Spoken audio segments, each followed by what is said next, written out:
Bonjour, bonjour, c'est Aurélie. On est là pour une heure de direct. Je vais attendre que vous arriviez tranquillement. Il est 10h35, tout petit peu de retard aujourd'hui. J'espère que vous allez bien. En tous les cas, je vais attendre progressivement que vous arriviez pour le direct pour poser toutes vos questions. N'hésitez pas dès que vous êtes là à les poser, je les verrai de toute façon. Donc voilà, je vois qu'il y a quelque chose qui s'affiche. Ok, ça roule. Et donc, je pense que là, ça va bien, le direct fonctionne. Je voulais commencer ce direct en vous parlant de la fin de la grossesse, parce que je reçois beaucoup de messages en ce moment en privé sur la fin de grossesse et sur le fait qu'il y ait des contractions. Et c'est clair qu'en fin de grossesse, il y a pas mal de contractions, parce que le corps, il s'exerce un petit peu, voilà, ça essaie, hein, est-ce que la mise en route, on est bien chaud, etc. L'utérus se prépare, tout est dans les starting blocks, et donc du coup, on peut avoir des épisodes de contractions comme ça, régulièrement, quotidiennement, et même des fois, on a l'impression que ça, il n'y a pas vraiment de pause, c'est un peu tout le temps dans la journée, etc. Et c'est un peu normal vraiment parce que ce corps il s'exerce pour la naissance et il faut pas s'en inquiéter. Elles peuvent être douloureuses, pas douloureuses, elles sont souvent anarchiques ou alors si elles sont régulières, elles durent pas dans le temps. Voilà, donc c'est vraiment une mise en place, donc c'est tout à fait normal. Ne vous en inquiétez pas pour ça. C'est logique. Le corps prépare. Ça veut pas dire que vous allez accoucher, parce que j'ai beaucoup de mamans qui me disent ah bah là, hier soir, j'ai eu pas mal de contractions, elles étaient quand même un peu plus douloureuses, etc. Mais de toute façon, vous allez accoucher, c'est sûr, mais ça veut pas dire que vous allez accoucher dans les heures qui arrivent, parce que ça peut se calmer, ça peut s'arrêter, puis après, ça peut reprendre plus tard. Donc, voilà, voilà. Je sais que la fin est longue, hein, on a envie d'accoucher. Bonjour, bonjour à toutes celles qui arrivent. Là, je vois que vous êtes un peu plus nombreuses, à peu près une quinzaine. N'hésitez pas à poser vos questions, n'hésitez pas, n'hésitez pas. Bonjour tout le monde. J'espère que vous allez bien. Vous supportez la chaleur, ça va, la pleine lune qui arrive. Ah là là, cette pleine lune, elle agit, hein. Elle agit, hein. Celle-là, elle est un peu costaud, hein. Je crois que c'est le 7, la pleine lune, il me semble. Il me semble que j'ai vu ça. Ah, j'ai déjà soif. Vous avez pris quelque chose à boire pour une heure? Il faut boire, hein. Oups, ouh, ça fait du bien. Elle est fraîche. Alors, comment vous allez? Je veux des nouvelles, je veux des nouvelles. Dites-moi comment ça va. Moi, j'ai déjà chaud là. C'est incroyable. Le matin, début de matinée, on a un peu de fraîcheur, puis après, ça cogne, hein. Dites-moi comment ça va. J'ai pas de message, j'espère que ça va. Faites-moi un petit signe, les mamans, pour me dire que tout est ok, parce que c'est bizarre. D'habitude, j'ai des questions rapidement. Faites-moi un petit signe pour me dire que vous êtes là, ou même un petit pouce, un cœur, ce que vous voulez, parce que je vois rien. Pas de message, rien. Bizarre, hein? Bizarre. Ah, voilà, ça y est. Bonjour, bonjour, je vois rien. Ah oui, tu vois, il y a peut-être un souci. Oui, on a hâte de rencontrer. Ah bah voilà, excusez-moi. Du coup, ils arrivent tous en même temps. Il y a dû y avoir un problème de connexion. Oui, hâte de rencontrer nos bébés haussiennes. Êtes-vous là? Ah oui, oui, c'est le moi. Réveil toutes les heures depuis 3 ou 4 nuits, pleine lune demain. Ouais, c'est clair, hein, elle agit à fond cette pleine lune, c'est impressionnant. Non, en tant que sage-femme, on le sait très bien. 2-3 jours avant et 2-3 jours après la pleine lune, donc plus ou moins une semaine, on sait que en général il y a plus de naissances. Oui, la pleine lune en Lion, c'est toujours costaud. Tu m'étonnes. Waouh, cette pleine lune, vraiment, je trouve qu'elle est. Mélanie, pas trop chaud. Tant mieux. Par contre, la pleine lune, ah, quel bonheur pour les cauchemars. Ah, zut. Alors toi aussi, tu réagis, mais moi, non, c'est pas les cauchemars, c'est l'agitation. On sent qu'on est dans une énergie. Je sais pas comment vous la ressentez, vous, mais ouais, euh, du mal à se poser. Alors, moi, ça va. Je suis enceinte de 6 mois. Dans 10 jours, mon écho, comme toutes les 3 semaines. T'en fais toutes les 3 semaines? Une raison particulière? Ça fait beaucoup. Alison, coucou, ici 15 semaines d'aménorrhée, ça fait du bien d'avoir passé le premier trimestre, oui. Beaucoup moins fatiguée, on tente de sentir bébé, mais il ne veut pas encore, vivement. Euh, T'as regardé, Alison, la vidéo que j'avais faite pour expliquer comment sentir bébé? Parce que bien souvent, c'est simplement qu'on pose mal nos mains et puis une fois qu'on a vraiment bien les mains sur l'utérus, si on sent quelque chose, c'est forcément bébé. Emma, il y a 15 ans, j'étais en pleine contraction. Aïe, ça faisait mal. 15 ans, mais oui, 15 ans aujourd'hui. Bah dis donc. Waouh, joyeux anniversaire à ta louloute. Alison, oui, j'ai vu ta vidéo, on essaie tous les jours. Bon, mais c'est cool. Et faut bien essayer de se décontracter avant pour que l'utérus soit bien relâché. Et puis t'inquiète, ça va venir. Tu verras la première fois. Oh là là, c'est incroyable. Benjamin, bonjour à vous toutes. Futur papa, début du 9e mois. Oh, c'est un plaisir d'avoir un papa. Bienvenue. C'est pas souvent, je dois avouer. Alors, ça fait vachement plaisir. Bonjour Benjamin, c'est trop cool. Début du 9e mois, donc bientôt la dernière ligne droite là. C'est sympa. C'est ton premier bébé? Ensuite, oui, toutes les 3 semaines, j'ai eu mon bébé grâce à la médecine de ma troisième FIV. J'ai fait suivre très près. Ah oui, ok. Moi, j'ai eu aussi des FIV et j'ai pas eu des échos toutes les 3 semaines quand même. Ça fait beaucoup.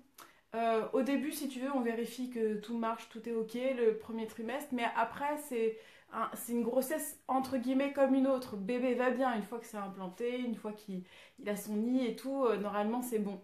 Ça fait beaucoup toutes les 3 semaines si tu continues. Je sais pas combien de semaines t'en es exactement, mais là il faut relâcher aussi la pression. Parfois les échographies ça peut être anxiogène, hein, et d'en faire toutes les 3 semaines on se dit oh pourvu que tout va bien, pourvu que tout va bien, tout va bien. Mais il faut aussi faire confiance à un moment donné et lâcher. C'est pas évident quand on a eu des FIV, je le sais, hein. Anaïs, question glamour. Ah, j'adore les questions glamour. Je suppose que c'est ironique, hein. Quand on a des hémorroïdes, voilà. Il y a des choses à faire pour éviter d'aggraver la situation en accouchant. Souhait d'accouchement physio. Oui, il y a des choses à faire pour éviter, effectivement. Alors déjà, quand on a des hémorroïdes pendant la grossesse, c'est quand même bien de se diriger vers un traitement homéopathique. L'acupuncture marche super bien aussi. Et pour pas aggraver aussi pendant la grossesse, l'idée c'est aussi, pourquoi pas, de faire aussi des massages. J'ai fait une ordonnance sur ma page Facebook, vous savez. J'ai fait une ordonnance à l'intention des papas pour se faire masser tous les jours. Mais ensuite, pour l'accouchement en lui-même, en fait, il ne faut pas pousser. Voilà, il ne faut pas pousser. Il faut pas, parce que plus tu vas pousser, en fait, et plus tu vas faire sortir ton bouquet d'hémorroïdes, hein. On appelle ça comme ça, un bouquet d'hémorroïdes. Les hémorroïdes de pousser, c'est assez impressionnant. Donc du coup, il faut éviter de pousser. Simplement accompagner ce qui se passe dans ton corps. Si tu sens que ça vient comme ça, tu fais comme ça, mais tu bloques pas ta respiration. Un bloc là, tu sais, pour pousser. Ça, sinon, ça les fait sortir grave. Glamour, glamour. Ségolène, j'ai chuté vendredi soir d'1,20 m. Pompier, urgence, mater. Je suis à 39 plus 3. Est-ce que l'acupuncture peut m'aider à me remettre et remettre la petite qu'on a eu la trouille? Tu m'étonnes. 1,20 m, t'étais quoi, sur un escabeau? T'étais où? Ok, bon, t'as dû avoir vachement peur. J'espère que tu vas mieux déjà. Bon, écoute, on a vérifié que tout était bien, tout checké pour toi, pour bébé, le placenta, l'utérus, etc. On a vérifié que tout était ok, ça c'est déjà une bonne chose. Ensuite, maintenant, effectivement, ça peut être bien l'acupuncture, ça peut aider. Là, j'irai voir un ostéopathe, moi, plutôt. Enfin, plutôt. En plus, si tu veux voir l'acupuncture. Parce que l'ostéopathe, il va peut-être voir des choses qu'on ne verrait pas, voilà, cliniquement, quelqu'un qui n'est pas, dont c'est pas la profession. Je pense que l'ostéo, ouais, pourrait t'aider pour cette chute-là. Et après, parle-en aussi, parce que tu as dû avoir un peu les pétoches, puis ton bébé aussi, il a dû être surpris. Donc peut-être parle-en aussi à ta sage-femme, décontracte, une petite séance de sophrologie, quelque chose pour t'apaiser, tu vois. Ça arrive, hein, les chutes, ouais, hein, ça arrive, donc bah, on peut pas toujours... c'est possible, ça peut arriver. Ah, je suppose que tu as dû flipper quand même, c'est sûr, c'est pas évident. Anaïs qui dit merci. Orlane, Coucou Aurélie, j'entends souvent parler de la de la phase de transition, mais j'ai toujours pas très bien compris. Tu pourrais expliquer en quelques mots? Merci. Alors, il faut que tu me précises ce que tu veux savoir exactement, parce que là, c'est trop vague pour moi. Cécile, coucou à tous. Bon ben, je sais pas si c'est la pleine lune ou quoi, mais moi qui dormais relativement bien jusqu'à présent, cette nuit, c'était la totale. Allez, encore une dizaine de jours, mais... Tac. J'ai trop hâte. Oui, la pleine lune joue beaucoup. Ça, c'est clair.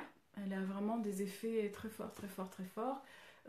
Après, de toute façon, en fin de grossesse, c'est tout à fait logique. Il faut savoir aussi, en fin de grossesse, que vous répondez vachement aux pics d'hormones. Et les pics d'hormones, c'est minuit, 3 heures et 6 heures du matin. Et donc, du coup, c'est à des heures où vous allez certainement plus vous réveiller. Et ça, c'est logique. C'est vraiment les pics d'hormones. C'est cool, hein? C'est Golène. Ok, mon mari m'a dit d'appeler l'ostéo demain, que j'ai mal partout. Merci, je vois la sage-femme demain. C'est super, très bien, Ségolène, impec. Tu vois, l'ostéo, il a raison, ton homme. C'est le conseil que je t'ai donné, donc tu vois. Il est parfait, cet homme. Impeccable. Noélie, comment se passe un accouchement par le siège? Oh, c'est trop beau. Et ça fait partie des accouchements que j'adore regarder, les naissances que j'adore regarder, les naissances par le siège. En réalité, ce qui est chouette, plus particulièrement, c'est que normalement, une naissance par le siège, il ne faut pas toucher du tout. Donc, le personnel soignant doit mettre les mains dans le dos.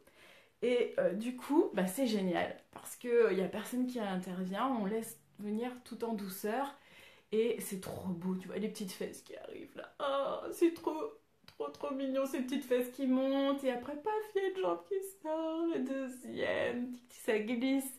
Et c'est tout en douceur, c'est impressionnant. Moi j'adore ça parce que vraiment c'est d'une douceur incroyable. Vraiment.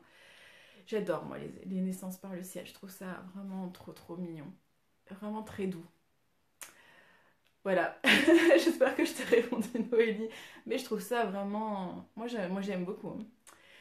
J'aime beaucoup. Alison, coucou Harmonie. Harmonie, c'est peut-être quelqu'un que tu connais dans le groupe?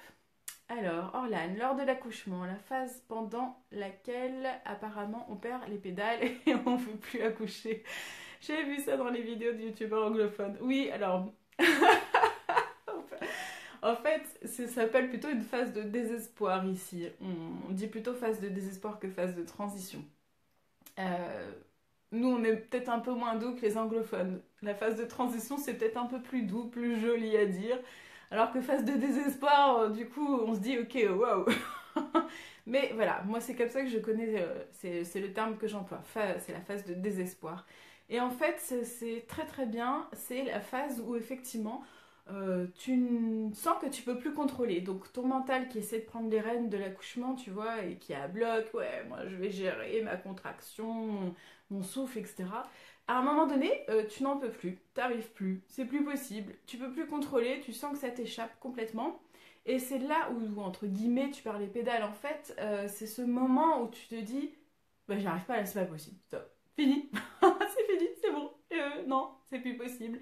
Je peux plus rien faire, là, sortez-le moi. Hein. Là, c'est... Voilà, je suis au bout. J'ai fait ce que j'ai pu. Ciao, au revoir, je rentre chez moi. Alors, en fait, les femmes n'expriment pas exactement comme ça, mais presque. Hein.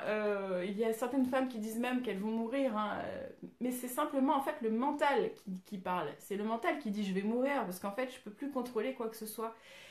Et c'est génial parce que justement à ce moment-là, c'est le mental qui lâche et c'est le corps qui prend le relais. Et là, bah, génialissime parce que en fait, bah, tu laisses ton corps faire et c'est lui qui, depuis le départ, sait comment faire. Et enfin, ça y est, tu vas lâcher le truc. Donc du coup, il va pouvoir faire son job correctement. Et c'est cette phase-là qui permet justement la naissance plus rapide. Et en général, moi je regarde l'heure. Quand la maman me dit j'en peux plus là, hein, je fais yes. Il est quelle heure? Ouais, 10h moins 10, c'est bon. À 11h moins 10, elle a accouché, c'est sûr. En général, dans l'heure, en fait, ça se passe. Parce que quand le mental décroche, bah, c'est ça qui est top, quoi. Voilà. Euh, Tac, tac, tac. Noélie, merci, j'espère que ça va bien se passer. Il n'y a pas de raison, il n'y a pas de raison.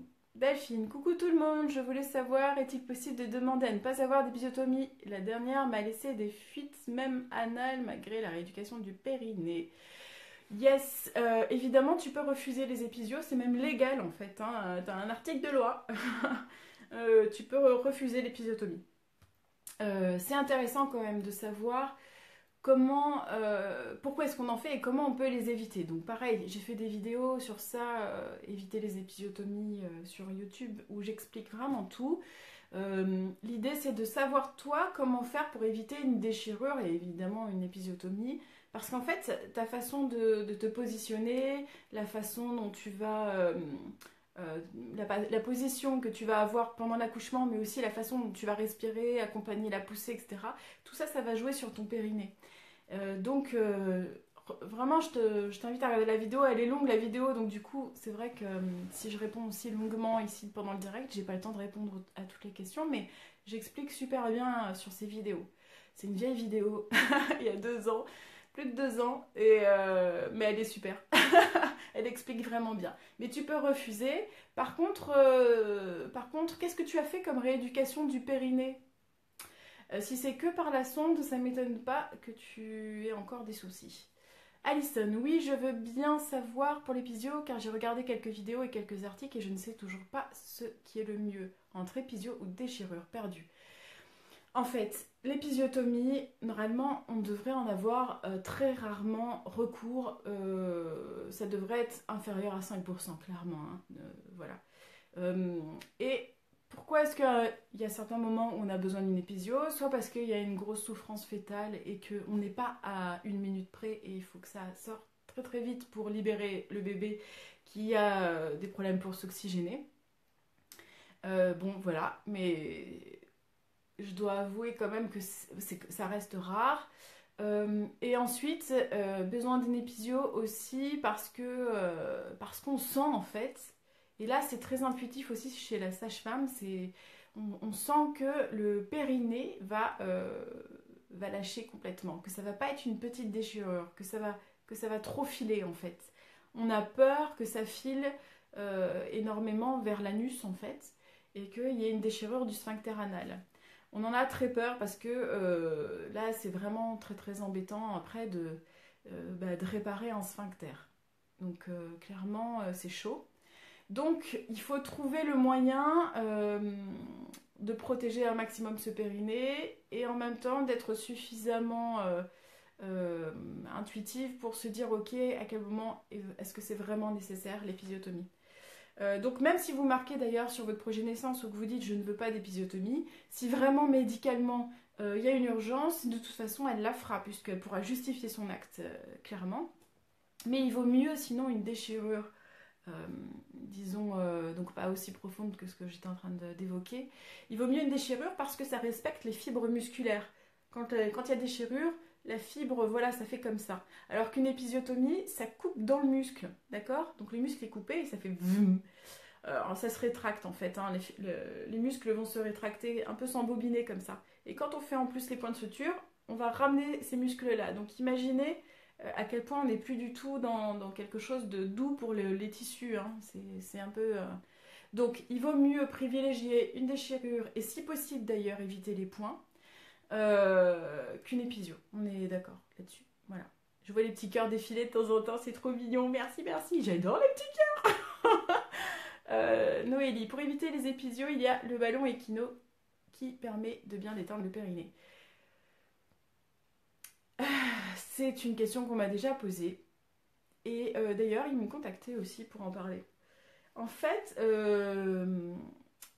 mon point de vue n'est pas tout à fait le même parce que j'ai un petit peu de mal avec ça, en fait, avec ces ballons.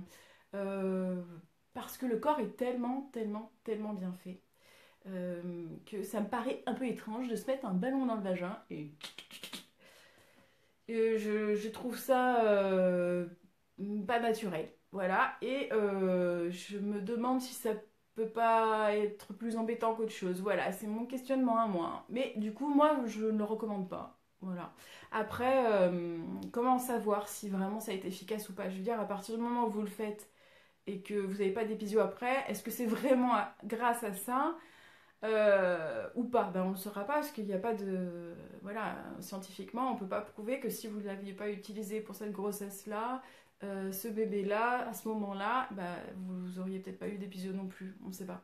Mais moi, ça me paraît douteux un petit peu quand même, cette méthode. Voilà, c'est mon avis. Mais bon, voilà. C'est... Je suis pas spécialement pour. Mélanie, elle est trop cette vidéo sur l'épisio. Elle est top, pardon. Ah, cool, je suis contente que t'aimes bien. Toujours sur les épisios et déchirures. Est-ce que les déchirures sont toujours suturées ou certaines sont-elles laissées comme ça pour cicatriser? Alors, la plupart du temps, les sages-femmes ont l'habitude de suturer. Mais il faut bien comprendre qu'en fait, une fibre musculaire et même les tissus en général, tant que c'est possible, ils préfèrent cicatriser sans qu'il y ait de fil. Parce que vous risquez d'être douloureuse avec les fils. Déjà parce que à force de faire des nœuds en fait à l'intérieur, donc en fait si vous voulez, il y a plusieurs plans quand on recoud. Donc il y a les muqueuses, il y a les muscles, il y a la peau. Bon, tout ça, on fait des points en fait. On fait des points, on fait des points, on fait des points, on fait des nœuds, on fait des nœuds. Donc il y a des nœuds à l'intérieur des tissus et sur la peau.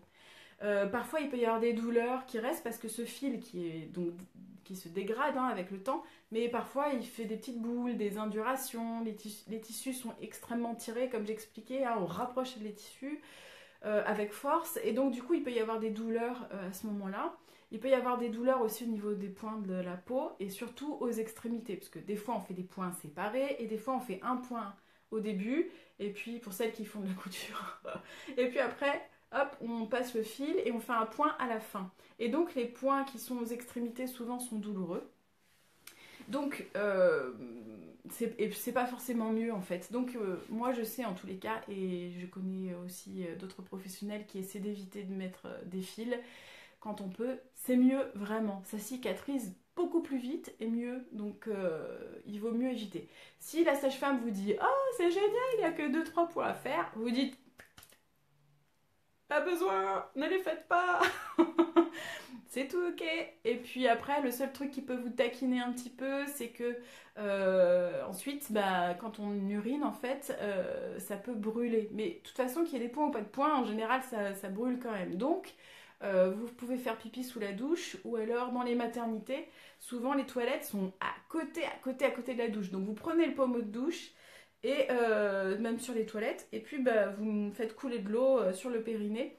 Quand vous urinez, comme ça pique pas du tout et c'est nickel chrome, vraiment. Donc voilà, pas de souci. Delphine, oui, c'était la sonde. Merci, je vais tenter de me demander à changer de position à l'accouchement, mais ils ne veulent pas trop dans la clinique où j'accouche. Mais c'est une blague. Moi, ça m'énerve des trucs pareils. Bon, alors déjà, juste pour la rééducation du périnée. La sonde, c'est pas forcément l'outil que je préfère moi parce que ça ne vous rend pas autonome. Et du coup, c'est que local. Et vous savez, j'ai fait aussi des vidéos sur les épisios. Donc j'ai fait mon coaching périnée où là, alors là, c'est uniquement vous et des exercices que vous pouvez faire toute seule. Mais il y a aussi des vidéos où j'explique la rééducation du périnée qu'effectivement il y a plusieurs méthodes et que la sonde, pour moi, ça aide pas à résoudre les soucis. Donc c'est important d'utiliser sa ceinture abdominale aussi et d'être consciente que votre posture joue vachement sur votre périnée. Donc si vous faites que avec la sonde, pour moi, c'est pas suffisant. Alors, les positions d'accouchement, on peut pas te refuser une position d'accouchement. Tu t'imagines bien le truc de fou. On va vous dire, eh non madame, ne bougez pas là, vous restez comme vous êtes, etc. Ils n'ont pas le droit de te ligoter, ils n'ont pas le droit. Mais c'est vrai que du coup, ils peuvent être un petit peu, des fois, un peu carrés et tu te sens pas trop du coup de faire ce que tu veux. Donc c'est vrai que c'est un peu pénible quand ils sont pas ouverts au changement de position. Mais ils vont pas te ligoter sur la table si tu changes de position. Donc écoute-toi.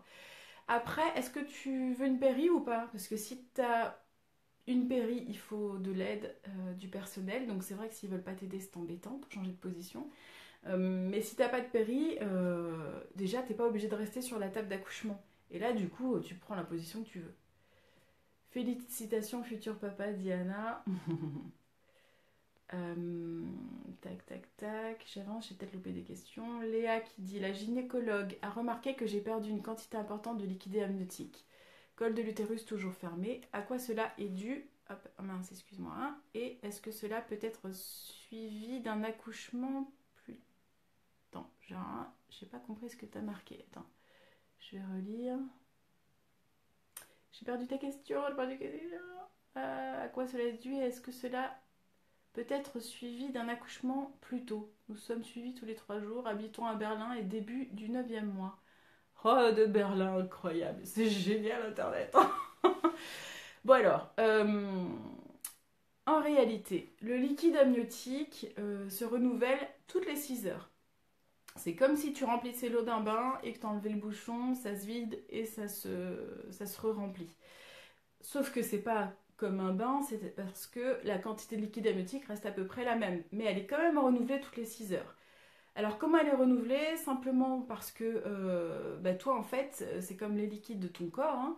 Ça marche de la même façon, les tissus vont absorber le liquide, tu vas transpirer, tu vas uriner, tu urines pour ton bébé aussi, tu transpires, enfin tout l'équilibre de l'eau présente dans ton corps, on est quand même composé de 70 à 80% d'eau, donc tu vas gérer cette eau, l'eau que tu bois, que tu assimiles et l'eau que tu évacues. C'est pareil aussi pour le liquide amniotique, de la même façon.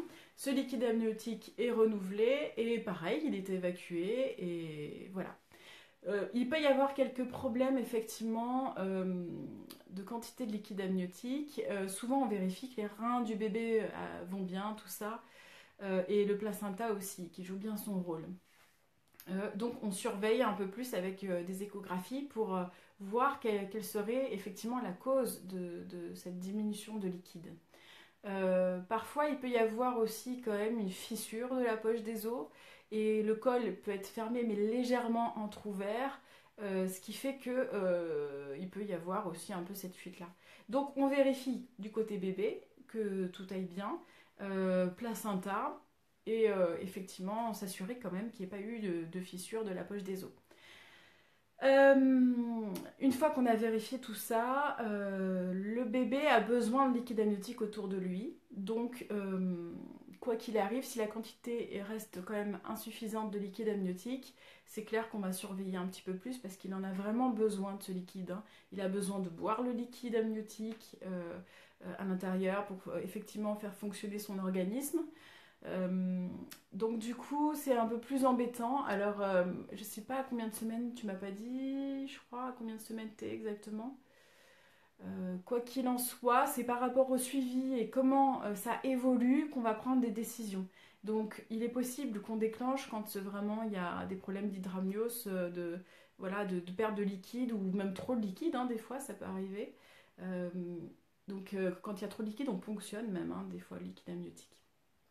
Donc c'est tout un jeu entre regarder comment ça se passe et comment ça évolue et pour qu'on puisse arriver vraiment le plus possible vers le terme tout en s'assurant que tout aille bien. C'est vraiment très... Voilà, c'est très personnel entre guillemets comme diagnostic parce qu'il y a plusieurs causes.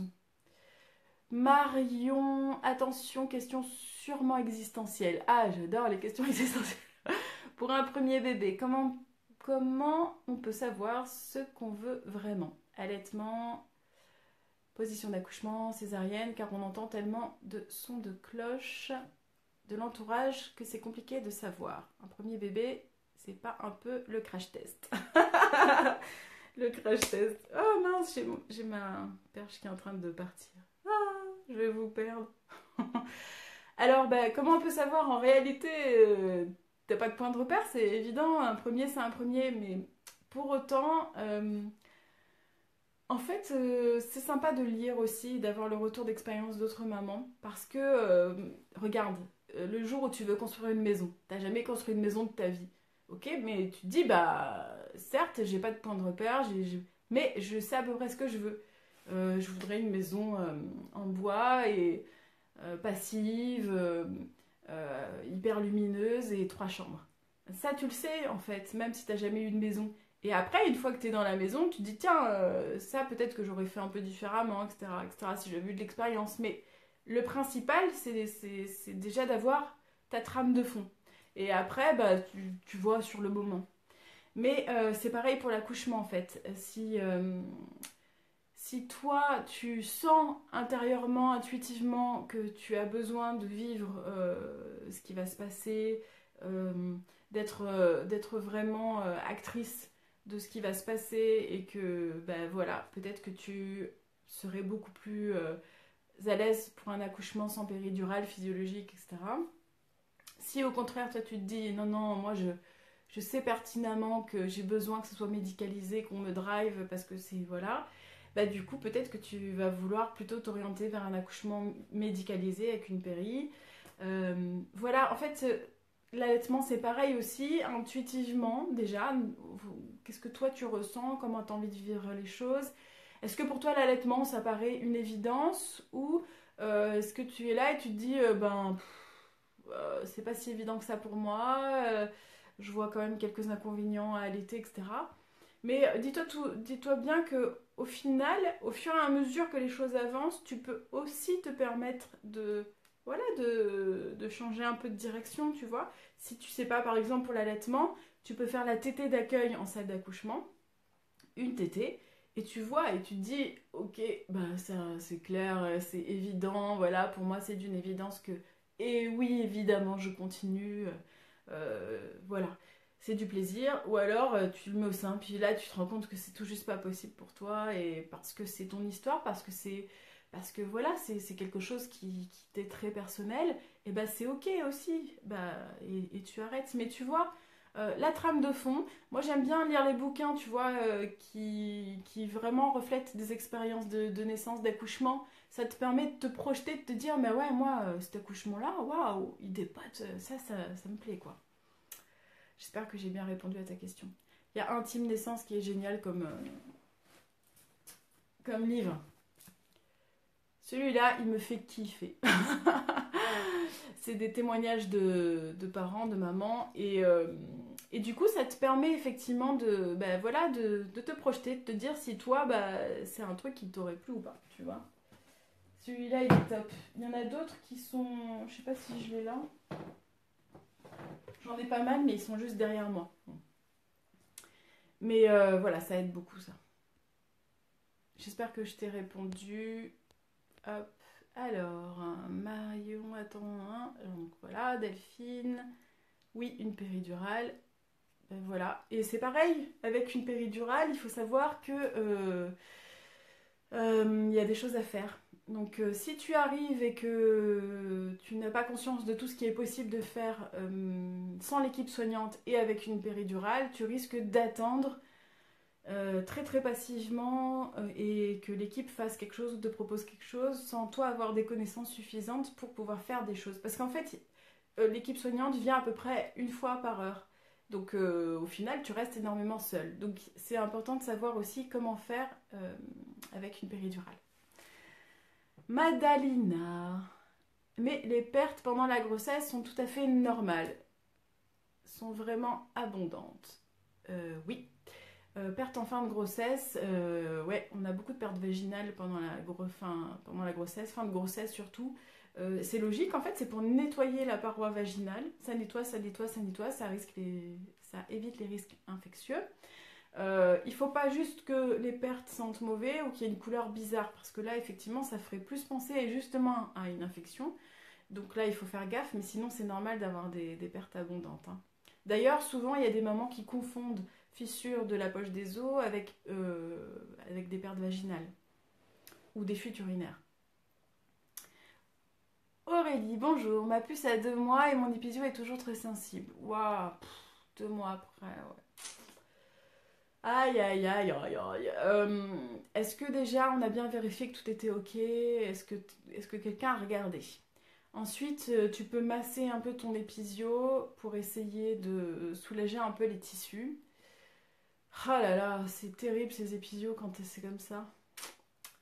Euh, donc les massages pour essayer d'assouplir un petit peu les fibres. faire du bien, favoriser la circulation. C'est comme en fait pour les cicatrices de césarienne, hein. Comme ça a été coupé, il y a des pertes de sensations et pour récupérer, c'est toujours bien de masser. Mais c'est bien de le faire. C'est vrai que 2 mois, c'est déjà assez tard. Parce que, évidemment, de toute façon, la cicatrisation se fait au bout de 7 jours. Mais quand même, c'est bien de le faire. Des petits massages, des choses comme ça. Après, est-ce qu'il peut y avoir... Moi, je pense aussi, malgré tout, en ostéopathie, on fait aussi de l'intra-pelvien. Alors, c'est un peu particulier, tous les ostéopathes le font pas, il faut se le sentir, hein. Mais parfois, c'est intéressant d'aller examiner. Alors, ils font souvent avec toucher rectal et en mettant un toucher vaginal aussi pour soulager toutes les fibres et les tissus, hein, au niveau du bassin. Ça peut aider. Je dois avouer qu'il faut se sentir aussi, hein, de faire cet examen. C'est pas évident. J'espère que j'ai bien mon chargeur en marche. J'ai un petit peu peur, je vois moins de luminosité. Ségolène, j'ai acheté un Sukiri pour faire le pot à pot dès la naissance. J'aimerais éviter de lui mettre de la laine, hormis bonnet et chaussons. Du coup, combien de jours environ de pot à pot sont nécessaires au mois d'août? Ah ouais, au mois d'août, c'est sûr, tu peux éviter la laine. Le pot à pot, en fait, tu le fais autant que tu veux, autant que tu en ressens le besoin, autant que tu sens que ton bébé, c'est OK pour lui. Il y a des femmes qui vont faire du pot à pot que pendant... Enfin, que pendant. C'est déjà génial, je dis que pendant. Je sais pas pourquoi je dis que pendant, mais il y a des femmes qui vont faire du pot à pot pendant 2 heures et il y en a qui vont le faire pendant 7 jours, 10 jours, 15 jours. En fait, tout dépend de ton ressenti, de comment ça se passe, etc. Mais euh, il faut le faire au feeling. En fait, il y a pas de... comment... Il n'y a pas de... Il n'y a pas de période où on se dit, ok, ça c'est l'idéal pour bébé, machin. En fait, c'est adapté à toi et à ton bébé. C'est toi qui ressens. Ce qui est bien pour ton bébé, c'est quand toi aussi tu es bien. Donc si tu n'es pas à l'aise d'avoir ton bébé en peau à peau aussi longtemps, bah, à un moment donné, bah, tu stops. Ou alors tu peux faire le relais aussi avec ton homme, qui met en peau à peau, etc. Mais c'est toi qui sens, il faut que tu fasses comme tu sens. De toute façon, pour le mois d'août, les bébés, il faut pas leur mettre de la laine, là. Il fait trop chaud. Alors, je sais pas où t'habites, hein, mais normalement, là, il fait quand même chaud un peu partout. Il fait beaucoup trop chaud. Les bébés souffrent beaucoup plus de la chaleur, hein. Ils ont du mal à thermoréguler les premiers jours, mais ensuite, le plus dur pour eux, c'est la chaleur. Donc, il faut faire attention à pas trop couvrir les bébés, clairement. Voilà, j'espère que j'ai répondu. Dernier fil enlevé au bout d'un mois. Un mois? Mais qu'est-ce que c'est que ce beans? Les fils au niveau de la suture du périnée, un mois? Mais alors, c'est trop bizarre parce que normalement on met des fils résorbables et ça se résorbe au bout de quelques jours, une semaine maximum, ça tombe. Mais alors, un mois et en plus les enlever, c'était pas du résorbable? Comment ça se fait qu'on t'a mis ça? C'est bizarre, hein? Ou alors c'était une sacrée... il devait y avoir un souci, c'est pas possible. En général, quand on met pas du résorbable, c'est que peut-être il y a eu vraiment un périnée complet, compliqué. Ouh là là, ma pauvre. Et pour couronner le tout, rétention placentaire. Ouais, bon. Ok. Ostéopathe, ouais, c'est quasiment sûr, là, ça peut t'aider. Même une séance classique, hein, si tu te sens pas de faire de l'intrapelvien. Oh là là, il y a un mois seulement que t'as enlevé le dernier fil. Les massages, oh là là, ça fait mal au cœur quand même, hein. Ok, bon courage, hein, dur, hein. Surtout en plus pour reprendre après la vie sexuelle, etc. Wow. C'est vraiment chaud, hein. Ah, ces épisiots. La question sur le pot à pot me fait penser. Les matères demandent des brassières pour bébé en salle de naissance. Je n'en ai trouvé qu'en coton, du coup elles me paraissent peu épaisses. Est suffisant. 29 semaines aujourd'hui, temps prévu le 29. Oui, c'est ok, bien sûr. Bah, en fait, l'idéal, c'est à ce moment-là que tu fasses du pot à pot déjà en salle de naissance. Le seul truc à faire, c'est que c'est que souvent, tu restes 2 heures en salle d'accouchement. Et en fait, pour passer de la salle d'accouchement en maternité, l'équipe aime bien habiller le bébé pour la transition dans le couloir, etc. Mais si tu le gardes bien en peau à peau avec des couvertures, il n'aura pas froid pour la transition salle d'accouchement en couloir, chambre de maternité. Sinon, le body en coton, tu peux le mettre aussi, mais de toute façon, tu rajouteras une couverture sur ton bébé pour éviter les courants d'air dans les couloirs. Après, il fait très chaud en salle d'accouchement, il fait très chaud dans la maternité, en plus du fait qu'il fasse très chaud dehors. Donc, concrètement, les bébés, je te dis, ils ont du mal à supporter la chaleur, donc pas besoin de trop les couvrir, il faut faire vraiment attention à ça. Pas trop les couvrir. Un bonnet léger aussi, hein. Pas besoin de mettre des bonnets épais. Ils perdent beaucoup de chaleur en fait par la tête, c'est là où ils perdent le plus de chaleur, donc c'est pour ça qu'on met un bonnet. Mais après, il fait tellement chaud, il faut vraiment s'adapter du coup à la situation pour éviter de trop les couvrir. Et peau à peau, tu sais, on est des radiateurs, hein, donc ils n'ont pas froid. D'ailleurs, les bébés qui ont du mal à se réchauffer, on les déshabille, on les met en peau à peau, parce que c'est vraiment ce qu'il y a de mieux, hein. Clairement. C'est Golem, d'accord, merci. On habite dans l'Hérault, 30 dans l'appartement hier. Oui. Et encore, ouais, c'est chaud.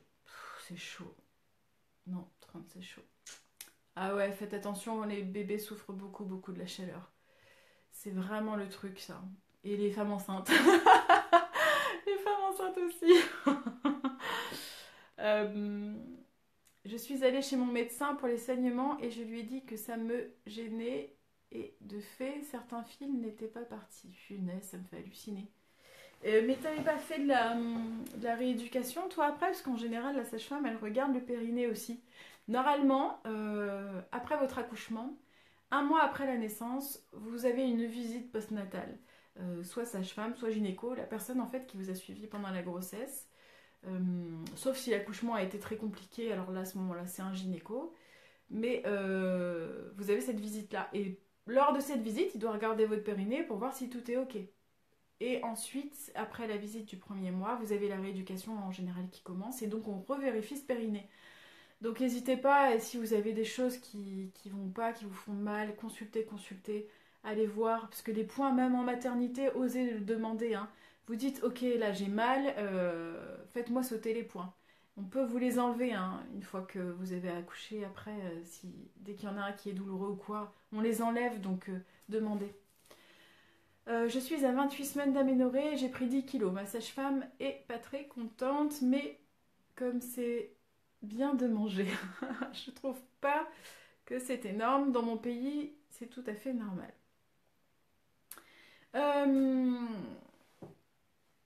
10 kilos, c'est pas choquant pour moi parce qu'effectivement, il y a des femmes qui prennent beaucoup plus que 10.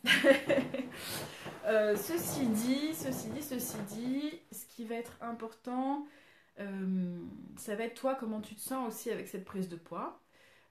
Comment ton organisme se débrouille avec ça. Si tu étais déjà en surpoids avant ou pas, il y a plein de choses qui vont faire que il va falloir faire attention ou pas. Voilà. Est-ce que tu as pris du poids parce que tu fais de la rétention d'eau? Est-ce que tu as pris du poids parce que tu sais que tu manges énormément et qu'en plus c'est déséquilibré, etc. Donc moi je dirais la priorité c'est déjà de bien nourrir ton corps, donc d'essayer de manger le plus équilibré possible. Et si jamais tu as de la rétention d'eau, de traiter ça, de faire pareil, des massages, de faire attention à pas trop manger salé, etc. Donc voilà, après, la prise de poids, c'est toujours pareil. Il y a plein de facteurs qui font que... il y a certaines femmes qui sont déjà en surpoids ou obèses, c'est clair qu'elles ont moins la possibilité de prendre plus de poids. Disons que ça va être plus impactant pour elles au niveau de leur santé et de la santé du bébé, etc. C'est toujours controversé ces histoires de poids. Mais j'ai fait une vidéo aussi là-dessus pour expliquer pourquoi ne pas trop prendre de poids. Mais en même temps, il ne faut pas non plus être dans la culpabilisation à fond les ballons. Ce qui est important, c'est de bien nourrir ton corps et de te sentir bien. Voilà. Peut-on manger et boire pendant le travail? Accouchement physio en mater. Ah, qu'est-ce que j'aimerais bien qu'en France, ça soit plus simple. Mais effectivement, on te demande de rester à jeun dans quasiment 90% des structures en France. Ce qui est pour moi une aberration. Donc moi je disais souvent, avant de franchir la porte de la maternité, vous buvez, vous buvez, vous buvez, vous mangez, vous mangez, vous mangez, pour avoir des forces. Mais on a besoin de boire et certaines femmes ont besoin de manger aussi. Elles sentent qu'elles ont besoin d'énergie et de manger, pas forcément le gros plat de pâtes, mais de sentir qu'elles ont besoin de manger quelque chose quoi, pour avoir de l'énergie. Pour moi, c'est une aberration, voilà. Des protocoles encore qui devraient être remis en cause. C'est comme ça. Je commence lundi la rééducation et la visite postnatale était au bout de 2 mois. Punaise, qu'est-ce que c'est trop tard! 1 mois normalement, ils sont pénibles. Mais en fait, il y a certains endroits où ils sont surbookés et ils vous proposent des rendez-vous que 2 mois après, ce qui est beaucoup trop long. Beaucoup trop long. On devrait checker normalement 1 mois après l'accouchement pour voir comment vous allez, comment ça se passe, votre périnée, répondre aux questions, etc. N'hésitez pas à demander à une sage-femme libérale de venir vous voir aussi à la maison si c'est possible. Ne restez pas seul si vous n'êtes pas bien, si vous avez des soucis, si vous êtes inquiète. Faites consulter. Et les sages-femmes libérales peuvent se déplacer à domicile. Donc vraiment, vraiment, essayez de demander. 2 mois, c'est trop long. C'est trop long. Normalement, c'est 1 mois la visite postnatale. Et essayez de voir quelqu'un, surtout si vous n'êtes pas bien. Restez pas comme ça, les mamans. Bichonnez-vous et demandez de l'aide quand ça commence à être chaud. Hein. J'ai choisi l'accouchement à domicile en grande partie pour pouvoir boire et manger tranquillement. Le sportif n'est pas à jeun. Bah évidemment. J'ai louché, hein. C'est clair, bordel. C'est clair, on fait du sport là, hein. C'est un muscle l'utérus, non mais oh. Et ça contracte toutes les 2-3 minutes pendant 1 minute, pendant des heures. Eh, vous connaissez beaucoup de sportifs hein, de haut niveau qui font ça? Eh, la classe. Mais bon, pour ça, il faut s'hydrater hein, et avoir de l'énergie. Hein. Bon, les mamans, il reste moins de 5 minutes, je crois, quelque chose comme ça, 5 minutes. Je vais prendre peut-être 2-3 questions pour finir. Et puis voilà, mais en tous les cas, n'hésitez pas à demander de l'aide. Hein. Je vois que c'est important parce qu'il y a beaucoup de mamans qui restent avec des soucis, avec des inquiétudes, etc. et qui n'osent pas demander. Donc vraiment, vraiment, n'hésitez pas. Après l'accouchement, surtout, faut vraiment pas hésiter. Hein. Surtout qu'on peut vous soulager rapidement. Hein. Un point d'épisio, ça peut s'enlever très très facilement. Et ça fait pas si mal que ça. Hein. Détrompez-vous, hein, vraiment. Anaïs, dans le cas où on ne peut pas se rendre à la maternité, 30 minutes de route, il faut appeler qui? Les pompiers, point d'interrogation. Dans le cas où tu peux pas te rendre parce que l'accouchement est rapide, oui, tu appelles le SAMU pour qu'il y ait un médecin. Et en général, en fait, le SAMU appelle les pompiers et voilà, si je me trompe pas, hein, s'il y a une femme pompier dans le coin ou quelqu'un qui s'y connaît bien, mais normalement, le SAMU appelle les pompiers. Voilà, moi je disais il y a quelques années, vous appelez le SAMU et les pompiers en même temps, comme ça il y a toujours un qui arrive en premier, mais en fait je crois que le SAMU appelle les pompiers, voilà, et il faut les appeler. Si ton accouchement est rapide, d'ailleurs je vais faire une vidéo là-dessus parce que en fait je trouve que c'est trop important de le savoir. Je vais faire une vidéo sur j'accouche vite, pas le temps d'aller à la maternité, comment faire. Donc comment faire pour gérer l'accouchement. Et je vais faire cette vidéo là parce que je sens que c'est important. Quand ça se passe vite, c'est que ça se passe bien. C'est que bébé a trouvé la sortie. Donc voilà. Désolée de déranger, j'ai dû muguer. On m'a donné du Dactarin qui contient de l'alcool. Est-ce dangereux pendant la grossesse?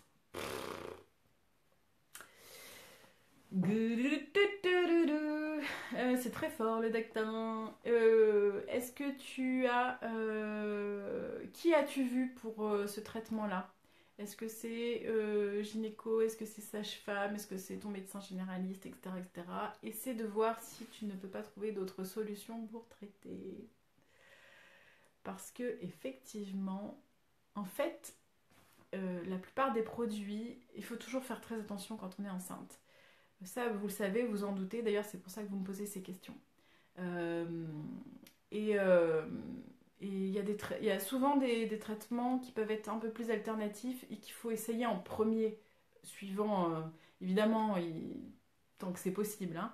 Mais il vaut mieux, si c'est possible, utiliser des traitements alternatifs plutôt que quelque chose qui va décaper, hein, qui va décaper à fond.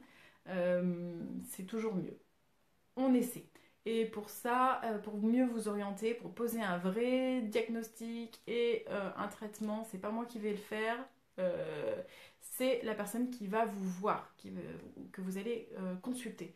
Et elle pourra vous donner ce qu'il y a de mieux à faire. Voilà. D'accord, c'est noté, merci. Je vais faire cette vidéo sur les accouchements rapides et comment faire hein, pour les accouchements.